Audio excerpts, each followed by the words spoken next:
Aw ni ce aw ni yantuma a y'aw bisimila DMS TV sanfɛ foli an tanu b'an kanbaga n'a lamɛnbagaw bɛɛ lajɛlen Mali kɔnɔ ani Mali kɔ kan bi alamisa ye janvier kalo tile 29 san 2026 aw ka don kibaru ni o wagati seli sani an da se an ka bi kunnafonibaw ma ni ka olu dɔw tulo kan an bɛ aw hakilina jigin k'aw bɛ se k'an dɛmɛ ni kunnafoniya kan ni n'a carili ani ka aw kilinaw de hakilina jɔyɔrɔ la wala kɔfɛ bi kunnafonibaw minnu b'an bolo ni ka olu dɔ aw tulo kan o dɔw bɛ tali kɛ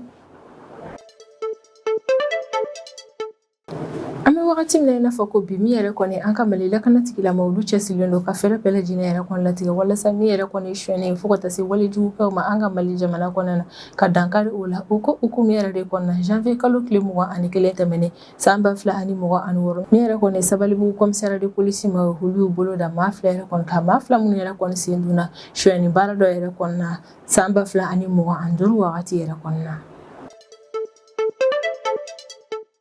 Wagati laban yɛrɛ kɔnɔna ŋununu kumaw yɛrɛ kɔni kun bɛ sen na an ka bɔlɔnsiraw yɛrɛ kɔni kan ko min yɛrɛ kɔni AES ni o ye Mali Burkina Faso ale Niger k'olu yɛrɛ kɔnɔna na u ka wari bɔ don n'a nataw yɛrɛ kɔnɔna o ko hukumu yɛrɛ de kɔnɔna tarata tɛmɛnen janvier kalo tile 27 san 2026 min an ka Mali sɔrɔ ko minisiri ni o ye Aluseni Sanu yɛrɛ kɔni ale bɛ bɔ ni ka kuma ni koɲɛ yɛrɛ kɔni kan sɔrɔ ko minisiri ni o ye Aluseni Sanu ale kɔni bɛ walawalali kɛ maaw yɛrɛ kɔni ni koɲɛ yɛrɛ kɔnɔna. Kari tɛmɛnen janvier kalo tile 25 san 2026 ko pinasi dɔ yɛrɛ kɔni dafirila danga localité yɛrɛ kɔnɔna ni yɛrɛ kofɔlen bɛ dire cercle yɛrɛ kɔni kɔnɔna a yirala k'a fɔ ko ni pinasi min yɛrɛ kɔni dafirila ko pinasi yɛrɛ kɔni dafirili ma to kɔlɔlɔ ta ye ka da ka k'a kɛra sababu ye ni ka maa dɔw yɛrɛ kɔni bɔnɛ u ni na.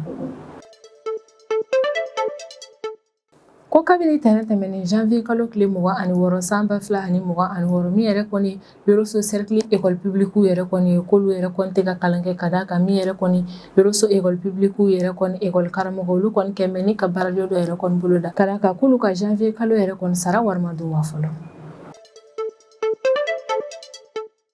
Min yɛrɛ kɔni Algérie ale ni Faransi yɛrɛ kɔni ɲɔgɔn cɛ la ni n'a fɔ bɛɛ lajɛlen yɛrɛ kɔni b'a kalama cogo min ni jamana fila ni yɛrɛ kɔni cɛ jɛ yɛrɛ kɔni man di wa wagati tɛmɛnenw yɛrɛ kɔnɔna min yɛrɛ kɔni Algérie ka ministre des affaires étrangères ale Faransi yɛrɛ kɔni ka ambassade ka chargé d'affaires yɛrɛ kɔni convoqué ni ka kangarida ye ka da kan ko min yɛrɛ kɔni Faransi ka télésoba dɔ ye ni o ye France 2 ko ye documentaire dɔ yɛrɛ kɔni cari Algérie yɛrɛ kɔni ka documentaire min yɛrɛ kɔni bu falen no galon yɛrɛ kɔni o wale yɛrɛ kɔni kɔfɛ min Algérie autorité ma olu y'a yira k'a fɔ k'u tɛna ko in dan tantɔ yɛrɛ kɔni o ye décision kura yɛrɛ kɔni ta ko min yɛrɛ kɔni Faransi ka lasigiden yɛrɛ kɔni Algérie jamana kɔnɔna ni o ye Stéphane Oroma Tête yɛrɛ kɔni ko ni maa kofɔlen yɛrɛ kɔni kɛra persona non grata yɛrɛ kɔni Algérie jamana kɔnɔna o b'a yira k'a fɔ ko min yɛrɛ kɔni ni maa kofɔlen ale tɛ bisimila ye bilen Algérie jamana kɔnɔna wa a ka fɛɛrɛ bɛɛ lajɛlen yɛrɛ kɔni latigɛ a sen kana na se Algérie jamana yɛrɛ kɔni kɔnɔna na. Tɛmɛnenw yɛrɛ kɔnɔna OTAN ɲɛmaa ni o ye Marc Rutte yɛrɛ kɔni ale tun bɛ discours dɔ yɛrɛ kɔnɔna Union européenne parlement maaw yɛrɛ kɔni ɲɛma o discours yɛrɛ de kɔni ko hukumu yɛrɛ kɔni kɔnɔna Marc Rutte ale kɔni y'a yira k'a fɔ ko min yɛrɛ kɔni ye Europe jamanaw yɛrɛ kɔni k'u tɛ se ka u lafasa yɛrɛ kɔni États-Unis yɛrɛ kɔni kɔ ka da kan k'u ka lafasali minɛnw tila bɛɛ yɛrɛ kɔni bɛ États-Unis yɛrɛ de kɔni bolo o la ni maa kofɔlen kɔni y'a yira k'a fɔ ko min Europe jamanaw yɛrɛ kɔni k'u tɛ se ka u yɛrɛ kɔni lafasa ka sɔrɔ États-Unis yɛrɛ kɔni tɛ ni kunnafoniba de bɛ an bolo kɔrɔ bi an bɛna minnu walawala aw ye bidon kibaru kɔnɔna na. An bɛ wagati min na i n'a fɔ ko bi an ka Mali lakanatigilamɔgɔw yɛrɛ kɔni cɛsirilen don fɛɛrɛ bɛɛ lajɛlen latigɛli yɛrɛ kɔni na walasa ka se ka Mali jamana kɔnɔdenw yɛrɛ kɔni u bololafɛnw yɛrɛ kɔni ka lakana sabati zone ale ni walijugukɛlaw yɛrɛ kɔni tɔɔrɔw ma o ko hukumu yɛrɛ kɔni na ko don tɛmɛnenw na min ye Sabalibugu commissariat de police ma yɛrɛ kɔni olu ye dankari zone fila yɛrɛ kɔni ka zonya wale yɛrɛ kɔni na an ka Bamakɔ kɔnɔna na ni o ye Mali faaba ye i n'a fɔ bɛɛ lajɛlen yɛrɛ kɔni b'a kalama cogo min Sabalibugu commissariat de police ɲɛmaa yɛrɛ kɔni bɛ commissaire Barika Kamara yɛrɛ de kɔni bolo ko ale ka ɲɛmɔgɔya yɛrɛ de kɔni kɔnɔna na a ka cɛdenw olu kɔni u bolo da ni zone fila ni yɛrɛ kɔni ka janvier kalo tile 21 tɛmɛnen san 2026 ko a bolodara ni zone fila minnu yɛrɛ kɔni k'a yiralen don k'a fɔ ko san 2025 décembre kalo wagati ko ni maa fila ni yɛrɛ kɔni sen donna sonyɛni baara dɔ yɛrɛ de kɔni na a yirala k'a fɔ ko in yɛrɛ kɔni bɛɛ lajɛlen yɛrɛ kɔni daminɛna san 2025 Bangoni quartier la ko ni yɔrɔ kofɔlen yɛrɛ kɔni na zone fila yɛrɛ de kɔni taara telimannitigi dɔ yɛrɛ kɔni lajɔ ni ka marifa jɔ a la k'a ka telimani wajibiya minɛ a la ka kabini o shwani bara yɛrɛ de kɔni kɛra min ye telimantigi yɛrɛ kɔni ale taara plainte yɛrɛ kɔni tigɛ o plainte yɛrɛ de kɔni kɔfɛ min ye commissaire de police ma ka brigade de recherche ma olu fɛnɛ ye sɛgɛsɛgɛli baaraw yɛrɛ kɔni daminɛ ni shwani ko yɛrɛ kɔni na ko opération yɛrɛ kɔni kɛra opération fila yɛrɛ de kɔni ye ko opération fɔlɔ yɛrɛ kɔni kɔnɔna min ye Sabalibugu commissaire de police ma yɛrɛ kɔni olu sera ka u bolo da maa kelen yɛrɛ kɔni kan Sabalibugu quartier yɛrɛ kɔnɔna ni maa kofɔlen yɛrɛ kɔni kamalen tɔgɔ yɛrɛ kɔni ye ko Zo Namara ko ale si bɛ san 18 yɛrɛ de kɔni na ko kabini Sabalibugu commissaire de police ma yɛrɛ kɔni u bolo da ni maa kofɔlen yɛrɛ kɔni kan o ye ɲininkaliw yɛrɛ kɔni tɛ bɔ a la ɲininkaliw yɛrɛ kɔni kɔnɔna na Zo Namara kɔni y'a yira k'a fɔ ko tiɲɛ yɛrɛ kɔni na ko shwani baara min yɛrɛ kɔni kɛra san 2025 décembre kalo wagati yɛrɛ kɔni ko ale sen donna o baara yɛrɛ kɔni na wa a maa min yɛrɛ kɔni a dɛmɛ a ka o shwani baara yɛrɛ kɔni na a ye o tigi yɛrɛ kɔni fɛnɛ dénoncer Zo Namara yɛrɛ kɔni ye kunnafoniya mun yɛrɛ kɔni di o kɛra sababu ye ni Sabalibugu commissaire de police ma ka brigade de recherche ma olu kɔni sera ka u bolo yɛrɛ kɔni fɛnɛ da a tɔɲɔgɔn in kan ni o kamalen tɔgɔ fɛnɛ ye ko Banɛgɛ a yɛrɛ k'a fɔ ko ale yɛrɛ kɔni si bɛ san 22 yɛrɛ de kɔni na ko wagati min Sabalibugu commissaire de police ma yɛrɛ kɔni bɛ u bolo yɛrɛ kɔni da ni maa fila ni yɛrɛ kɔni ka o wagati yɛrɛ kɔni na commissaire de police cɛdenw yɛrɛ kɔni u bolo da moto fila fɛnɛ kan moto fila min yɛrɛ kɔni u bɛ ka bisiga moto ni yɛrɛ kɔni bɔyɔrɔ la wa u bɛ ka bisiga k'a fɔ ko ni moto ni yɛrɛ kɔni fɛnɛ k'u ye ni shwani yɛrɛ de kɔni maa dɔw bolo wagati tɛmɛnenw na ni maa fila ni minɛli yɛrɛ kɔni kɔfɛ k'u bila la garde à vue yɛrɛ kɔni na garde à vue yɛrɛ kɔni fɛnɛ kɔfɛ kiiritigilamaw ye mandat de dépôt yɛrɛ kɔni da ni maa fila ni yɛrɛ kɔni kan walasa ka se ka taa u datugu kasobonba yɛrɛ kɔni na yanni u ka kiiritigɛ wagatiw cɛ an kɔni bɛ wagati min na i n'a fɔ ko bi min ye Sabalibugu commissaire de police ma olu y'a yira k'a fɔ halisa u bɛ ka continuer sɛgɛsɛgɛli baaraw yɛrɛ kɔni fɛ walasa ka se ka ɲɛɲini kɛ k'a lajɛ n'o y'a sɔrɔ ni maa fila ni yɛrɛ kɔni tɛ réseau ba dɔ yɛrɛ de kɔni kɔnɔna na réseau min yɛrɛ kɔni ka bon ni nin bɛɛ ni réseau min yɛrɛ kɔni ka baara ye shwani de commissaire de police ma bɛ ka o sɛgɛsɛgɛli baara in de kɛ an bɛ wagati min na i n'a fɔ ko bi min ye commissaire Barika Kamara yɛrɛ kɔni ye a bɛ a ka cɛdenw yɛrɛ kɔni fo ka baara kɛ ko ɲuman na ni opération in senfɛ wa y'a yira k'a fɔ k'ale ka cɛdenw yɛrɛ kɔni ni opération min yɛrɛ kɔni kɛ ko opération yɛrɛ kɔni bɛ tali kɛ an ka Mali police nationale ma yɛrɛ kɔni ka cɛsiri baaraw yɛrɛ de kɔni na walasa ka se ka fɛɛrɛ latigɛ min ye Mali faaba ye ni o ye Bamako ye ka o fantan naani bɛɛ lajɛlen yɛrɛ kɔni lakana sabati commissaire Barika Kamara ka kumaw yɛrɛ kɔni kɔnɔna na a bɛ sinsin a kan ko kura ye ne ka welemada kɛ Mali jamana kɔnɔden kelenkelenna bɛɛ lajɛlen ma k'a laɲini don bɛɛ lajɛlen yɛrɛ kɔni fɛ an ka to ka collaboration yɛrɛ kɔni tɛmɛ ani an ka Mali lakana tigilamɔgɔw ni ɲɔgɔn cɛla la wa a bɛ sinsin a kan yɛrɛ kɔni ko n'an bisigara maa o maa yɛrɛ kɔni ka ko kɛtaw yɛrɛ kɔni na ko n'an tora ka olu yɛrɛ kɔni dénoncer ko yɛrɛ de kɔni bɛ kɛ sababu yɛrɛ kɔni ni jamana yɛrɛ kɔni kɔnɔna na an bɛ lakana kuntagalajan yɛrɛ kɔni sɔrɔ ko yɛrɛ de kɔni a b'a laɲini population fɛ halisa an ka dɔ fara ni lakana tigilamɔgɔw ka collaboration yɛrɛ kɔni kan walasa an ka se ka olu yɛrɛ kɔni dɛmɛ jamana lakanani baaraw yɛrɛ kɔni na sanga ani wagati i n'a fɔ bɛɛ lajɛlen yɛrɛ kɔni b'a kalama cogo min tile fila in yɛrɛ kɔni na ŋunuŋunukanw yɛrɛ kɔni tun bɛ sen na an ka bɔlɔlɔsiraw kan ni dɔw yɛrɛ kɔni tun bɛ k'a yira k'a fɔ ko min yɛrɛ kɔni AES jamanaw ye ni o ye Mali Burkina Faso ale Niger k'olu yɛrɛ kɔni nana u ka wari yɛrɛ kɔni bɔ wari min bɛɛ lajɛlen yɛrɛ kɔni nana kɛ kelen o ko hukumu yɛrɛ de kɔni na tarata tɛmɛnen janvier kalo tile 27 san 2026 min yɛrɛ kɔni ye Mali sɔrɔ ko ministre ye ni o ye Aluseni Sanu yɛrɛ kɔni ale bɛ bɔ ni ka walawalali kɛ jamana kɔnɔdenw yɛrɛ kɔni ni ŋunuŋunukan in ko la min an ka Mali sɔrɔ ko ministre ni o ye Aluseni Sanu yɛrɛ kɔni ale bɔra ni k'a yira k'a fɔ ko ni kunnafoniya min yɛrɛ kɔni bɛ ka cari bɔlɔlɔsiraw yɛrɛ kɔni kan ko nkalon yɛrɛ de kɔni don ko maa dɔw yɛrɛ de kɔni bɛ fɛ ka ni kunnafoniya in yɛrɛ kɔni lase dɔrɔn walasa ka se ka na ɲagami yɛrɛ kɔni jamana kɔnɔna na ko ɲɛ tɛ ko tiɲɛ foyi yɛrɛ kɔni t'a la k'a fɔ ko AES jamanaw yɛrɛ kɔnɔna na u ka wari yɛrɛ kɔni bɔ wagati nata ninnu na sɔrɔ ko ministre ka kɔrɔfɔ la a ka nin communiqué in yɛrɛ kɔni kɔnɔna na k'an bɛ wagati min na i n'a fɔ ko bi ko kunnafoniya foyi yɛrɛ kɔni ma cari ni ka bɔ an ka Mali autorités yɔrɔ la kunnafoniya min yɛrɛ kɔni na u bɛ k'a lase jamana kɔnɔdenw ko AES jamanaw yɛrɛ kɔni bɛ ka u ka wari yɛrɛ kɔni dilan ko walima min yɛrɛ kɔni AES jamanaw ye ko don nataw la k'u bɛna u ka wari yɛrɛ kɔni circulé daminɛ jamana kɔnɔna na k'an bɛ wagati min na i n'a fɔ ko bi ko kunnafoniya foyi ma cari ni ka bɔ an ka Mali autorités yɛrɛ kɔni yɔrɔ la ka ɲɛsin o ko in ma fɔlɔ komi ale Mali sɔrɔ ko ministre yɛrɛ kɔni fɛnɛ ale ma communiqué kɛ kuma si la ne ka laseli yɛrɛ kɔni kɛ k'a fɔ ko AES yɛrɛ kɔni ka wari yɛrɛ kɔni na bɔ walima ko AES wari yɛrɛ kɔni bɛ dilanni yɛrɛ kɔni na k'ale sɔrɔ ko ministre yɛrɛ kɔni fɛnɛ ma o kunnafoniya d'a ma a si kulo kan Aluseni Sanu ka kumaw yɛrɛ kɔni kɔnɔna na a b'a yira k'a fɔ ko min yɛrɛ kɔni AES jamanaw ni o ye Mali Burkina Faso ale Niger yɛrɛ kɔni k'olu ka décision kɛnɛkɛnɛnenw yɛrɛ kɔni ta yɔrɔ tɛ bɔlɔlɔsiraw yɛrɛ kɔni kan ye ko wa olu ka décision yɛrɛ kɔni tɛ ta bɔlɔlɔsiraw kan fɛnɛ ko ni AES jamanaw yɛrɛ kɔni nana décision yɛrɛ kɔni ta u bɛ ɲɔgɔn ye u tɛmɛ jamana saba nin yɛrɛ kɔni ɲɔgɔn cɛ la ni ka sɔrɔ ka décision nin yɛrɛ kɔni ta ko wa u bɛ a kɛ ni ka ɲɛsin jamanaw yɛrɛ kɔni ka sariya yɛrɛ de kɔni ma ko min ye ko ka AES ka décision yɛrɛ kɔni ta bɔlɔlɔsiraw yɛrɛ kɔni kan ko bɛɛ lajɛlen yɛrɛ kɔni ka dɔn k'a fɔ ko kɔni tɛ kɛ ko ni ɲɔgɔnna décision minnu yɛrɛ kɔni bɛ yen nɔ ni olu bɛ ta AES jamanaw yɛrɛ kɔni fɛ ko n'o décision nin yɛrɛ kɔni tara o décision nin yɛrɛ kɔni bɛ cari ni ka bɔ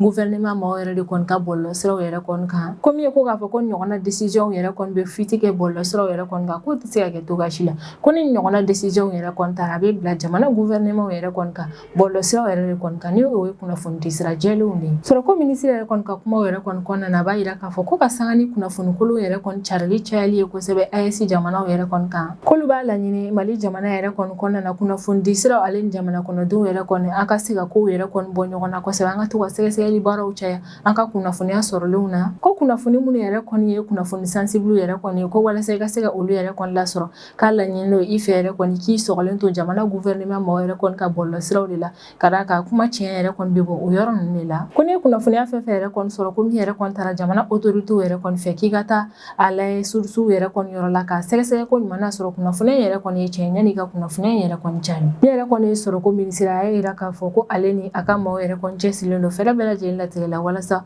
kunnafoniya minnu yɛrɛ kɔni bɛ cari jamana in kɔnɔ na kunnafoniya ninnu kɛ kunnafoniya jɛlenw ye ko min yɛrɛ kɔni ale sɔrɔ ko minisiri a bɛ Mali jamana kɔnɔdenw bɛɛ lajɛlen yɛrɛ kɔni fɔ a ka jateminɛw yɛrɛ kɔnɔ nin wagati min na wa a bɛ sinsin a kan ko min yɛrɛ kɔni ye kunnafoni kolonw yɛrɛ kɔni carili kɛlɛli ye ko nafaba yɛrɛ kɔni b'o la AES jamanaw yɛrɛ kɔni kɔnɔna na an bɛ wagati min na i n'a fɔ ko bi ni yɔrɔ yɛrɛ kɔni na an bɛ laseli yɛrɛ kɔni kɛ aw ma ko min yɛrɛ kɔni ko k'a fɔ ko AES jamanaw ni o ye Mali Burkina Faso ale Niger k'olu yɛrɛ kɔnɔna na u ka wari yɛrɛ kɔni bɔ ko walima ko min yɛrɛ kɔni AES jamanaw ka wari yɛrɛ kɔni ko dilanni bɛ sen na ko kuma yɛrɛ kɔni tɛ tiɲɛ ka d'a kan Mali sɔrɔ ko minisiri ni o ye Aluseni Sanale de bɔra ni k'a yira k'a fɔ ko tiɲɛ t'a la k'olu ma kunnafoniya foyi cari nin ko in yɛrɛ kɔni kan fɔlɔ ko don tɛmɛnenw yɛrɛ kɔni na min yɛrɛ kɔni ye pinasi wɛrɛ k'ale yɛrɛ kɔni dafirila Dire localité yɛrɛ kɔni na kari tɛmɛnen janvier kalo tile 25 san 2026 ko pinasi dɔ yɛrɛ kɔni dafirila Danga localité la ni nin yɛrɛ kofɔlen bɛ Dire cercle yɛrɛ de kɔni kɔnɔna na surtout kɔni a yira k'a fɔ ko maa min yɛrɛ kɔni tun bɛ ka pinasi yɛrɛ kɔni boli ko ale ɲɛnɛma yɛrɛ kɔni bɔra ni pinasi dafiriko yɛrɛ kɔni na ko basi foyi yɛrɛ kɔni ma ale sɔrɔ ko nka pinasi yɛrɛ kɔni kɔnɔna na passager 5 dɔ yɛrɛ kɔni tun bɛ yen nɔ k'an bɛ wagati min na i n'a fɔ ko bi ko passager 5 nin yɛrɛ kɔni tunnen don k'u ma ye fɔlɔ k'an kɔni bɛ wagati min na i n'a fɔ ko bi min yɛrɛ kɔni équipe de recherche ma olu cɛsirilen dɔ fɛrɛ bɛɛ lajɛlen latigɛli la walasa maa minnu yɛrɛ kɔni tunna ni pinasi dafiri in na ka fɛrɛ latigɛ ni ka olu yɛrɛ kɔni su labɔ walima n'a sɔrɔ maa dɔw yɛrɛ kɔni ɲɛnɛman sera ka bɔ ni pinasi dafiri na ka fɛrɛ latigɛ ni ka olu yɛrɛ kɔni ye teliya la ni pinasi dafiri yɛrɛ kɔni bɛ kɛ wagati dɔ la o y'a sɔrɔ tile damadɔni ka kɔn o yɛrɛ kɔni ye pinasi wɛrɛ yɛrɛ kɔni dafirila ni localité kofɔlen kɔnɔna na wa o wagati yɛrɛ kɔni na o pinasi min yɛrɛ kɔni dafirila a yirala k'a fɔ ko kɔlɔlɔ yɛrɛ kɔni fɛnɛ juguyara ka d'a kan o pinasi dafiri yɛrɛ kɔni na o kɛra sababu ye ne ka maa 30 kɔ bonya ko yɛrɛ de kɔni bɔnɛ ani na nin yɔrɔ yɛrɛ kɔni na an bɛ duwawu yɛrɛ de kɔni kɛ ko fɛɛrɛ bɛɛ lajɛlen yɛrɛ kɔni ka se ka latigɛ walasa min yɛrɛ kɔni ni maa 5 yɛrɛ kɔni tunnen olu yɛrɛ kɔni ka ye ka sɔrɔ basi foyi yɛrɛ kɔni ma u sɔrɔ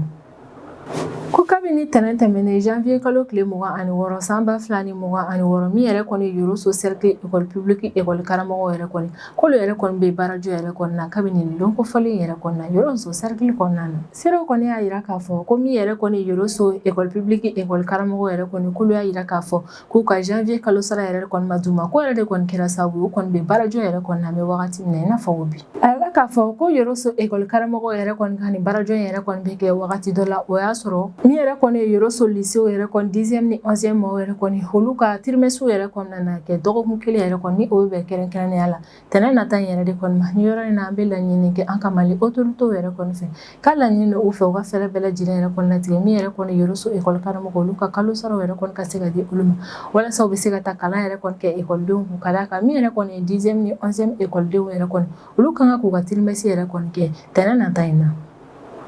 sisan an bɛ tɛmɛ n'an ka jamana kɔfɛ kibaruyaw ye o kɔnɔna na an bɛ taa Algérie jamana kɔnɔna na I n'a fɔ bɛɛ lajɛlen yɛrɛ kɔni b'a kalama cogo min yɛrɛ kɔni ye Faransi ale ni Algérie olu cɛ jɛ yɛrɛ kɔni man di a bɛ kalo caman yɛrɛ kɔni bɔ hali don tɛmɛnenw yɛrɛ kɔni na min ye Algérie ka ministre des affaires étrangères ale ye Faransi ka ambassade ka chargé d'affaires yɛrɛ kɔni convoqué ni ka kangarida ye ka d'a kan ko min yɛrɛ kɔni ye Faransi ka télésoba dɔ ye ni o ye France 2 maaw yɛrɛ kɔni ko le documentaire dɔ yɛrɛ kɔni cari Algérie yɛrɛ kɔni ka documentaire min yɛrɛ kɔni ko falen don galon na ko wa documentaire yɛrɛ kɔni ye neni ale ni kuma jugu de ye ni ka ɲɛsin Algérie yɛrɛ kɔni ma o wale yɛrɛ kɔni kɔfɛ an y'a ye k'a fɔ min Algérie autorité ma olu y'a yira k'a fɔ u tɛna ko in yɛrɛ kɔni bilasira Trata tɛmɛnen janvier kalo tile 27 san 2026 Algérie autorité maaw yɛrɛ kɔni bɛ bɔ ni ka laseli kɛ ko Faransi ka lasigiden min yɛrɛ kɔni bɛ Algérie jamana kɔnɔna na ni o ye Stéphane Roma Tête yɛrɛ kɔni Algérie autorité maaw yɛrɛ kɔni ye laseli kɛ ko ni maa kofɔlen yɛrɛ kɔni kɛra persona non grata ye Algérie jamana kɔnɔna na o b'a yira k'a fɔ ko Stéphane Roma Tête yɛrɛ kɔni ye maa ye min yɛrɛ kɔni tɛ bisimila ye Algérie jamana kɔnɔna na bilen ko wa a interdilen don a la a ka don ni jamana kofɔlen yɛrɛ kɔni kɔnɔna na Algérie autorité maaw yɛrɛ kɔni y'a yira k'a fɔ ko le décision yɛrɛ kɔni ta ni ka Faransi ka ambassade yɛrɛ kɔni kɛ persona non grata ye u ka jamana yɛrɛ kɔni kɔnɔna na ka d'a kan ko ni maa kofɔlen yɛrɛ kɔni sen donna documentaire dɔ yɛrɛ kɔni carili la Faransi ka télésoba dɔ yɛrɛ kɔni na ni o ye France 2 ye ko ni documentaire min yɛrɛ kɔni carila France 2 maaw yɛrɛ kɔni fɛ ko Faransi ka ambassadeur yɛrɛ kɔni sen donna o baara nin yɛrɛ kɔni na ko wa o documentaire yɛrɛ kɔni kun bɛ Faransi ale ni Algérie yɛrɛ kɔni ka ni crise diplomatique yɛrɛ de kɔni ko kan Algérie autorité maaw yɛrɛ kɔni ka kɔrɔ fɔ la ko Faransi ka ambassadeur yɛrɛ kɔni sen donna o documentaire ko min yɛrɛ kɔni na ko documentaire yɛrɛ kɔni don ko falen yɛrɛ kɔni don kunnafoni kolo ale ni kuma jugu yɛrɛ de kɔni dɔrɔn na ne ka ɲɛsin Algérie ma ko yɛrɛ de kɔni na olu kɔni ye décision yɛrɛ kɔni ta ko min ye Stéphane Roma Tête yɛrɛ kɔni k'ale fɛnɛ sen yɛrɛ kɔni tɛ bila Algérie jamana kɔnɔna na bilen hakilina jiginna kabini san 2025 avril kalo wagati min yɛrɛ kɔni Stéphane Roma Tête yɛrɛ kɔni ale tɛ Algérie jamana kɔnɔna na ka d'a kan ni wagati yɛrɛ kɔni na Faransi ale ni Algérie yɛrɛ kɔni ka kɛlɛ yɛrɛ kɔni juguyara kosɛbɛ fo min yɛrɛ kɔni Faransi ale y'a ka ambassadeur yɛrɛ kɔni wele ni ka taa ka jamana kɔnɔna na kabini o wagati fami wagati min na i n'a fɔ ko bi min yɛrɛ kɔni Stéphane Roma Tête ale tɛ jamana kofɔlen kɔnɔna na maa min yɛrɛ kɔni bɛ ka ambassade ka baaraw yɛrɛ kɔni gérer Algérie jamana kɔnɔna na o ye Faransi ka ambassade yɛrɛ kɔni ka chargé d'affaires de ye ni o ye Guy Bourbaw ye wa min yɛrɛ kɔni o Guy Bourbaw yɛrɛ kɔni ale welila janvier kalo tile 24 tɛmɛnen san 2026 ni ka kangari gɛlɛnba yɛrɛ kɔni da ye Faransi ka télésoba dɔ yɛrɛ kɔni ka ko la an kɔni bɛ wagati min na i n'a fɔ ko bi min yɛrɛ kɔni Faransi ale ni Algérie yɛrɛ kɔni olu cɛ jɛ yɛrɛ kɔni bɛ ka juguya ni ka taga fɛ ka sɔrɔ wagati tɛmɛnenw yɛrɛ kɔni na u cɛ furugufurugu yɛrɛ kɔni kun sumayara kosɛbɛ fo maaw yɛrɛ kɔni kun y'a bila u kunna k'a fɔ ko daminɛ na kari nin kɛlɛ in yɛrɛ kɔni na nka an y'a ye k'a fɔ wagati laban nin yɛrɛ kɔni na kɛlɛ in tɔ bɛ ka juguya tuguni ka taga fɛ don tɛmɛnenw yɛrɛ kɔni na min ye Marc Rutte yɛrɛ kɔni ni ale de OTAN yɛrɛ kɔni ɲɛmaa ye ni maa kofɔlen yɛrɛ kɔni kun bɛ discours dɔ yɛrɛ kɔni na Union européenne maaw yɛrɛ kɔni ka parlement maaw yɛrɛ kɔni ɲɛmaa o discours yɛrɛ de kɔni kɔnɔna na min yɛrɛ kɔni Marc Rutte ale y'a yira k'a fɔ ko min yɛrɛ kɔni Europe jamanaw yɛrɛ kɔni k'u yɛrɛ tɛ se ka u yɛrɛ lafasa ka sɔrɔ États-Unis yɛrɛ kɔni ka dɛmɛ tɛ ko Union européenne maaw yɛrɛ kɔni mago bɛ États-Unis na cogo min ko États-Unis yɛrɛ kɔni fɛnɛ mago yɛrɛ kɔni bɛ Union européenne maaw la o cogo kelen yɛrɛ de kɔni ko yɛrɛ de kɔni a ka kan u b'u bolo di ɲɔgɔn ma ni ka bɛn yɛrɛ kɔni Marc Rutte yɛrɛ kɔni ka kumaw yɛrɛ kɔni kɔnɔna na Union européenne députés yɛrɛ kɔni ma ko ni Europe continent yɛrɛ kɔni kɔnɔna na n'a bɛ maa o maa yɛrɛ kɔni kunna k'a fɔ ko Union européenne walima ko Europe jamanaw yɛrɛ kɔni bɛɛ lajɛlen faralen ɲɔgɔn kan k'u bɛ se ka u ka continent yɛrɛ kɔni lafasa u yɛrɛ kelen ka sɔrɔ États-Unis ka dɛmɛ yɛrɛ kɔni tɛ ko maa min yɛrɛ kɔni bɛ se ka continuer ni ka sogo yɛrɛ kɔni ka d'a kan ko in yɛrɛ kɔni tɛ tiɲɛ ye cogoya si la ko Europe jamanaw yɛrɛ kɔni kelen tɛ se ka u yɛrɛ lafasa min ye Union européenne maaw yɛrɛ kɔni fɛnɛ u yɛrɛ tɛ se ka u yɛrɛ lafasa k'u bɛɛ lajɛlen yɛrɛ kɔni mago yɛrɛ de kɔni bɛ ɲɔgɔn na ko nka min yɛrɛ kɔni Union européenne walima Europe jamanaw yɛrɛ kɔni dɔrɔn ka sɔrɔ États-Unis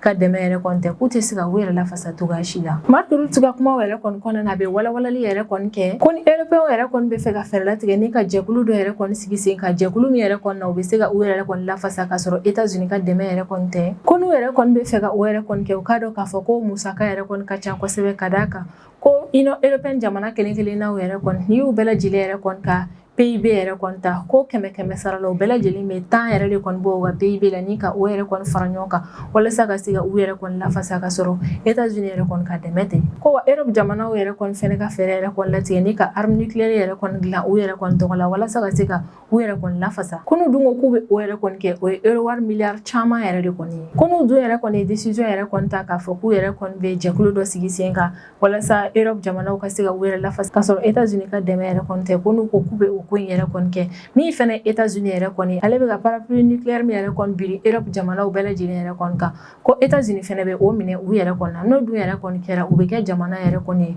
lafasaliba tɛ minnu yɛrɛ kɔni kan ko yɛrɛ de kɔni na ale b'a fɔ Europe jamanaw yɛrɛ kɔni n'u bɛ fɛ ka fɛɛrɛ yɛrɛ kɔni latigɛ k'u fara ka bɔ États-Unis yɛrɛ kɔni na k'a fɔ k'u bɛ u yɛrɛ kɔni lafasa ka sɔrɔ États-Unis yɛrɛ kɔni tɛ k'ale kɔni bɛ se ka min yɛrɛ kɔni fɔ o de ye ko ka garisɛgɛ ɲuman yɛrɛ kɔni di o ma. Mark Rutte yɛrɛ kɔni ka nin kuma yɛrɛ kɔni kɔfɛ tɛnɛn tɛmɛnen janvier kalo tile 26 san 2026 sufɛla yɛrɛ kɔni fɛ Faransi ka ministre des affaires étrangères ni o ye Jean-Noël Barrot yɛrɛ kɔni ale bɛ bɔ ni ka jaabi kɛ ka ɲɛsin nin ma kofɔlen ka kumaw yɛrɛ kɔni ma. Jean-Noël Barrot ka kɔrɔfɔ la ko min yɛrɛ kɔni ye Mark Rutte yɛrɛ kɔni k'a ye min yɛrɛ kɔni fɔ k'ale ma sɔn a ma ko min ye Europe jamanaw ye k'u bɛ se wa u kan ka k'u ka continent yɛrɛ kɔni lakana yɛrɛ kɔni sabati u yɛrɛ ye. K'ale min yɛrɛ kɔni États-Unis k'ale yɛrɛ kɔni sɔnna u ma k'a fɔ ko min yɛrɛ kɔni Europe jamanaw ye k'u yɛrɛ kan ka u ka lakana ko yɛrɛ kɔni ta u yɛrɛ ye. Ko tiɲɛ yɛrɛ kɔni don min ye États-Unis ale ye OTAN yɛrɛ kɔni jɔsenba dɔ ye ko nka u n'a taw ta yɛrɛ kɔni min ye Europe jamanaw ye u bɛ se wa u kan ka k'u ka lakana yɛrɛ kɔni sabati u yɛrɛ ye. Min yɛrɛ kɔni États-Unis jamana ɲɛmaa ni o ye Donald Trump yɛrɛ kɔni kabini ale yɛrɛ kɔni nana fanga yɛrɛ kɔni a bɛ ka kan ka da kɛ Européens yɛrɛ kɔni